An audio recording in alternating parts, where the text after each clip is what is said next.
My name is Paul Strauts-Epps. I am a journalist here in Latvia, and welcome to this discussion for the Rīga Conference 2021 about financial intelligence. Now, financial intelligence seems to be something that everybody should have, but actually it's a specific term used to describe an institution that watches money flows and tries to pick out the bad guys, the illicit money flows that help fund money laundering, that help fund asset hiding, and also terrorism and other threats to national security. We often don't think of financial intelligence as an aspect of national security, but that's specifically what we will be talking about in this discussion with Ilze Notiņa. Good morning. Good morning, who is the director, the head of the Latvian Financial Intelligence Agency. Financial Intelligence Unit. It's okay. A position she assumed in 2018. Now, in the last weeks, months, years, illicit financial flows have been much in the news. And just in the last 2 weeks, we saw headlines about the Pandora Papers, a huge number of documents that were obtained by investigative journalists, over 11 million documents, revealing how influential, powerful, rich people were hiding their assets in various offshores. And obviously this creates political problems for some of these people. It leads to scandals in many countries. But aside from the purely ethical, criminal, political aspects, there's definitely also a national security aspect to this, and that's what we will be talking about today. But before we do that, Ilze, tell me a little bit about yourself and what you've been doing for the last 3 years since you became the head of the Latvian Financial Intelligence Unit. Yeah, good morning everybody again, and I'm very happy that I've been invited here, and finally I can speak about the other aspects of money laundering and financial crime than it was usually done beforehand. I joined the Financial Intelligence Unit, or FIU, 3.5 years ago. And it was during the, I would say, crisis which Latvia faced at that time. Couple of months before I joined FIU, there was announcement by FinCEN, which is United States Financial Intelligence and Supervisor, Financial Intelligence Unit and Supervisor at the same time, in relation to the third largest Latvian bank, AMLA, that this bank has violated sanction laws and this bank has been involved in money laundering activities. And also at that time there was Moneywell, that is regional body of FATF, or Financial Task Force. So FATF assessment that basically announced that Latvia has failed in implementing effective laws against money laundering. So I joined in quite an interesting time. Yes, It was tough for me to really to realize how much work we have in next few years. At the same time, we also had quite inactive and maybe under-resourced and undermined Financial Intelligence Unit itself. So very many tasks to be accomplished at that time. I would lie if I would say that I felt that this is the best time or the best work to do, but I felt... Well, you joined right at the heat of the crisis, I'd say. Yes, I felt the responsibility, and I felt the responsibility towards my country because previously for 20 years I've been working for a private sector as attorney at law, also consultant. I was a partner with Deloitte Legal, consulting also very many companies and government as well in relation to anti-financial crime. And at that time I felt that this is most probably the most important time when I can join and support my country in this time of crisis. The result? And the result, yeah. Sometimes we are, with my colleagues, we are trying to kind of like put the positive side on this. I would say from zero to hero. Quite a loud statement, but yeah, we in those next 2 years, we accomplished really to show to the global society that we've implemented all the FATF recommendations. So there were more than 50 recommended actions in order to show that there is a progress in effectiveness of Latvian AML system. We also managed to really build up a strong, very strong financial intelligence unit. We created a network of international partners, and we created some very new, specific ways how to share the information that we are having between ourselves and our partners in the international community. What else? We also managed really to show to the general public how important it is to understand money laundering, how important it is for governments also to have this commitment, political commitment to fight criminals. And we are right now in a position to show that there are under this kind of like surface, which all people more or less understand that this is a crime and this should be fought by financial intelligence units, law enforcement. We also want to create this understanding that it is something more. It's not just about the prosperity, economic well-being of country, but it is about the reputation, and of course it's about international security. Just finishing up about your achievements, I mean, Latvia was threatened with being put on the gray or even the blacklist among countries by FATF, the International Anti-Money Laundering Organization, which would have significantly affected the financial sector, and you managed to avoid that. Yes, that was a great achievement. Unfortunately, not publicly recognized as it would be in a case if we would be gray-listed. But as I said, yes, we managed to show to the international community of fighters with money laundering that we've been able really to build a more effective system than it was before. And we were not gray-listed. This decision was taken a year and a half ago. Since then, we, of course, we faced COVID issues and pandemic issues, and so there was a little bit less activity than we would like to be doing there. But yes, we were not put in a gray list, and that is something that allowed not only Latvia, but also, I would say, region, to really to show that financially we are still stable. We are rebuilding our reputation. It's not so easy. In case you are damaging your reputation by not really seeing the real true threats, it is very complicated to rebuild reputation. Because there was a time when Latvia almost consciously tried to present itself as a place where offshore money could flow. Yes, I think it was some 7-8 years ago when politicians were proudly announcing that we are the bridge between East and West. The bridge would most probably mean something which is safe.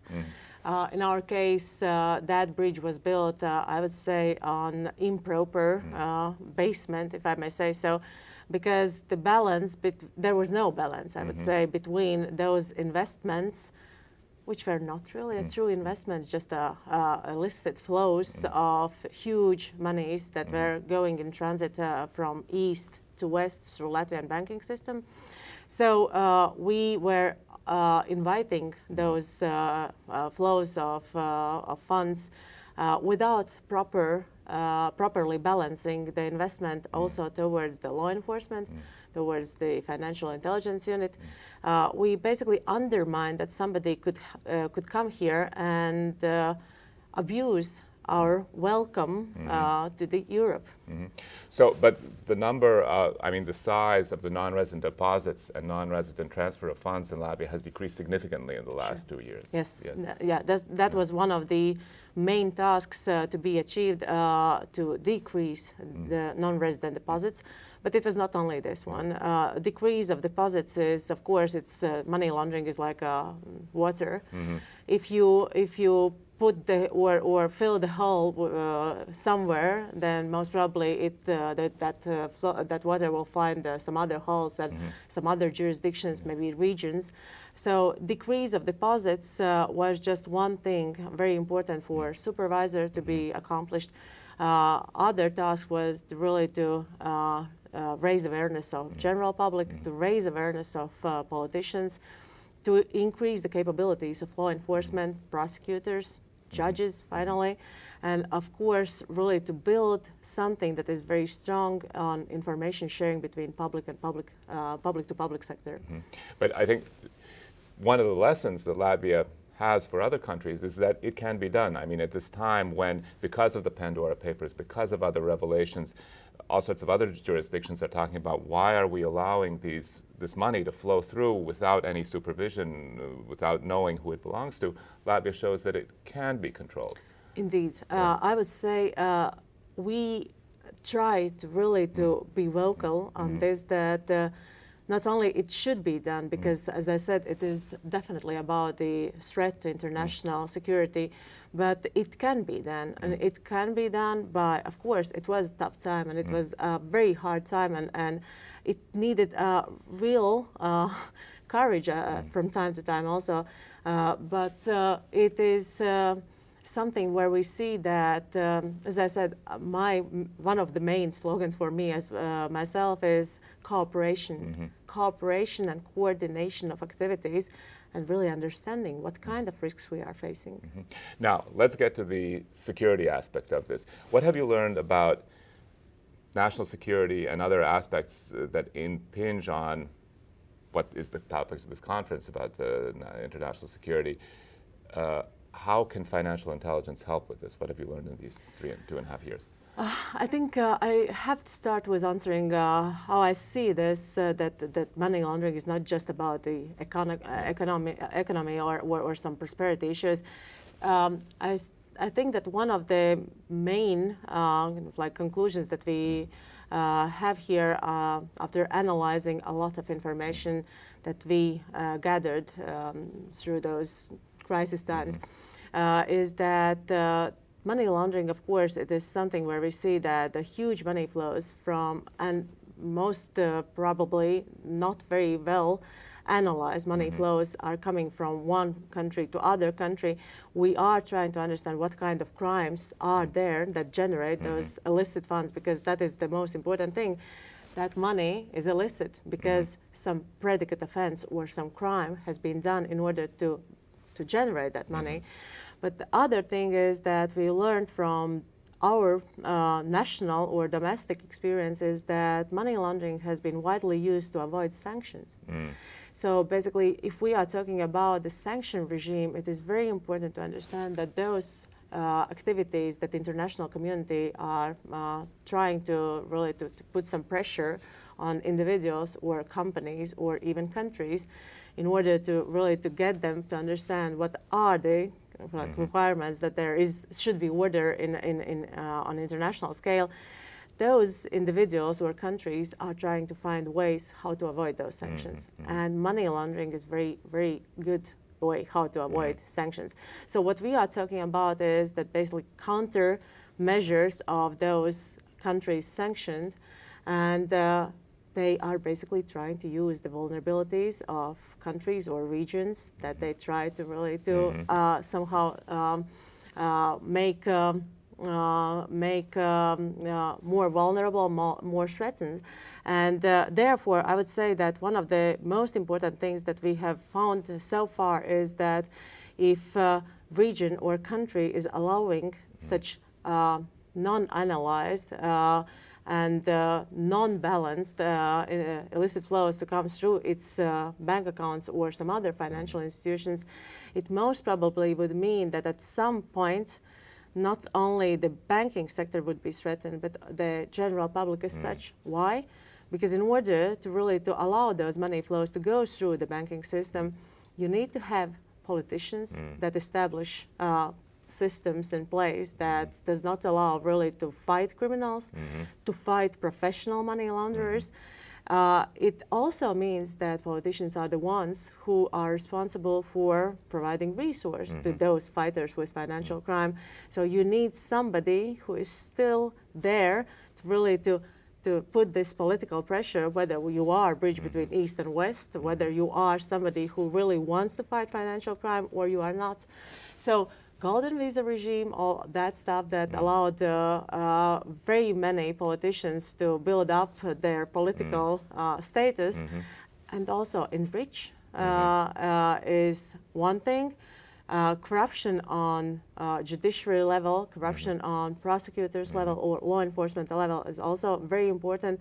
If you want to really to allow monies to flow freely, you need to have insiders, I would Yeah. say. Mhm. This is something that is very important. And of course, money laundering technique shows that in order to launder freely money, you need to offer something which at the kind of like on the first layer you see as the benefit, which means, for example, one of the techniques to sell the goods for less money that it is kind of like on market, on competitive market you would see. Which means that basically you are doing something that at the longer term would violate free competition and would obscure that free market.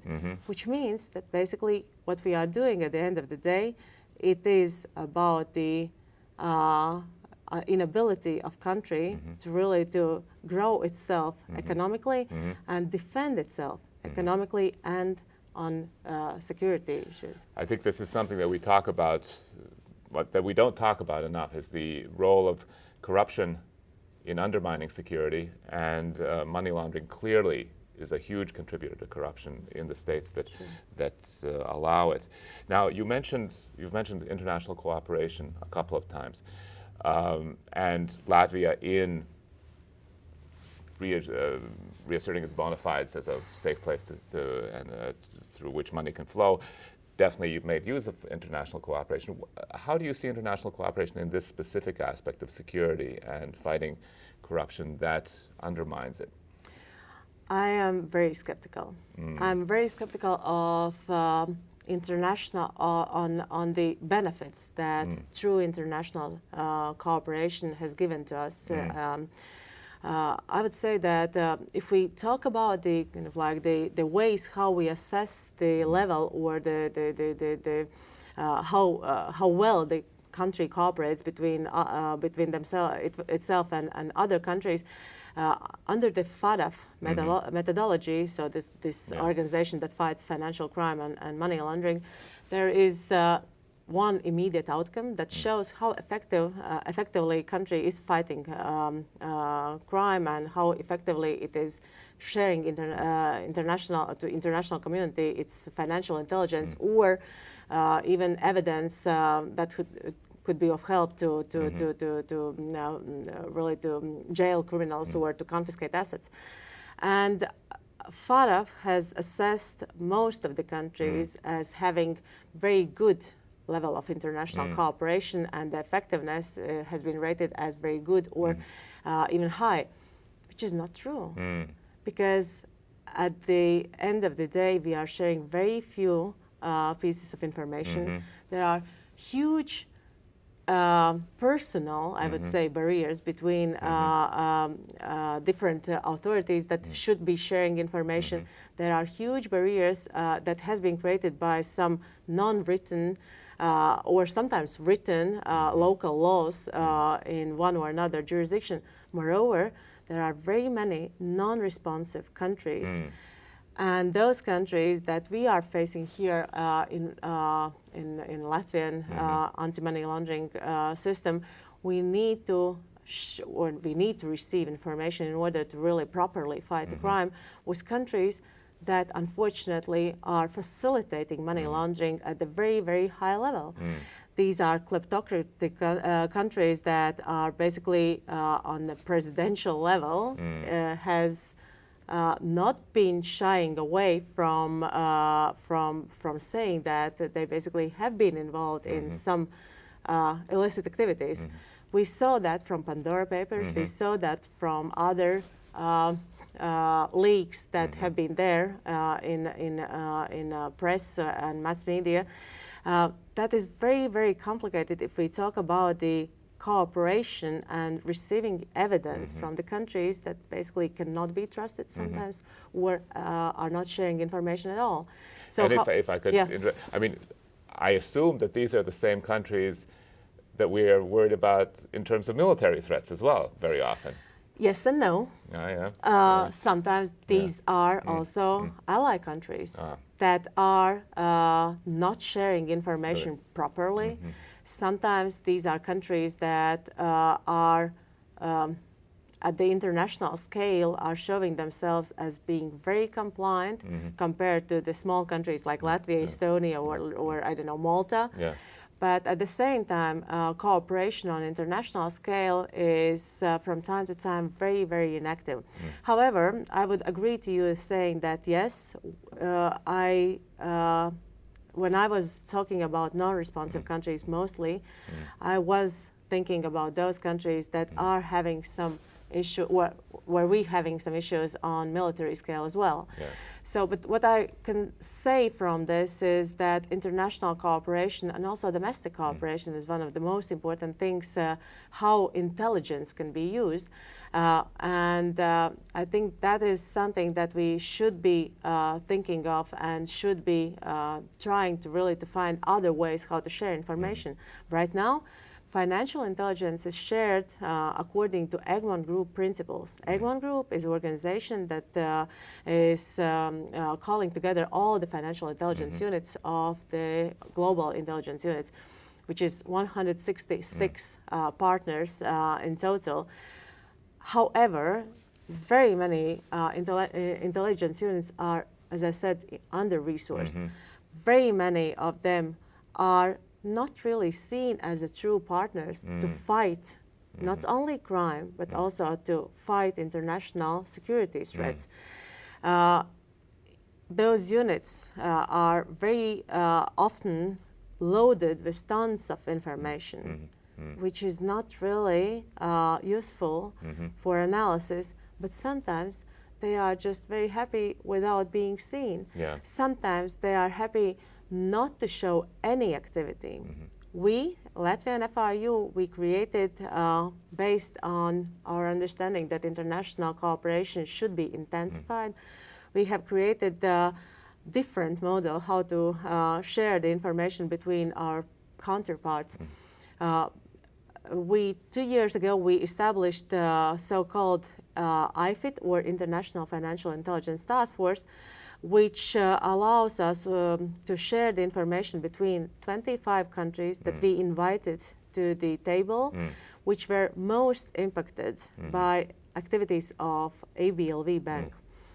So what we are doing right now, we shared with all of them information in relation to the activities that has been some connection or have some connection with their countries, and ask them to proceed with analysis of this intelligence. It appeared that most of the countries did not know, or even if they knew, they were not analyzing that information that came from ABLV or from their banks in relation to ABLV, which means that if we see that some illicit flows were definitely not only some money laundering activity, but also hiding or preventing to really to analyze sanction evasion or sanction breaches. Some of the monies were in relation to very, very obscure countries like North Korea or Iran. So it means that basically European countries, European financial intelligence units were not informed on the activities in their countries that could potentially harm also them. There's these countries. What I'm coming to is that Europe is not ready to fight such security threat that is posed by money laundering. We see that Europe basically is very inactive. We are 5 years away from the AMLA, something that has been announced by European Commission, Anti-Money Laundering Authority, that would fight financial crime more actively.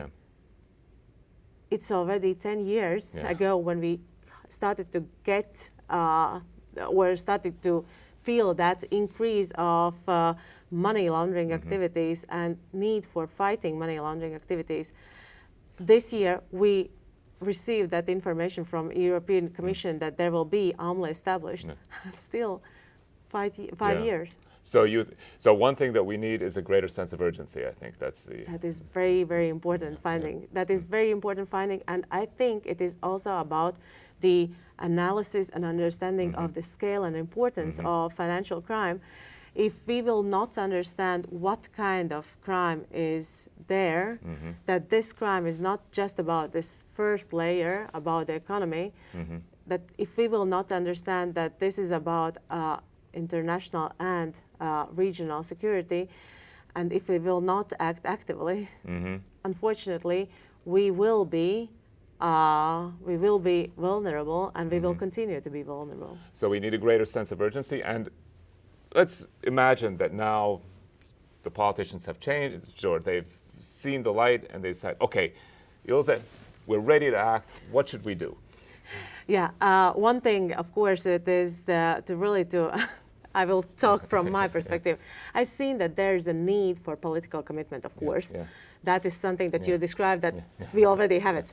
Then, of course, there should be somebody who says who is the lead agency, the lead authority in the country and regionally who is doing that. So who will be the responsible one for really creating intense and very active sharing of information and realizing what kind of threat is there, because very many of us are not still there to really to understand what kind of threat is this.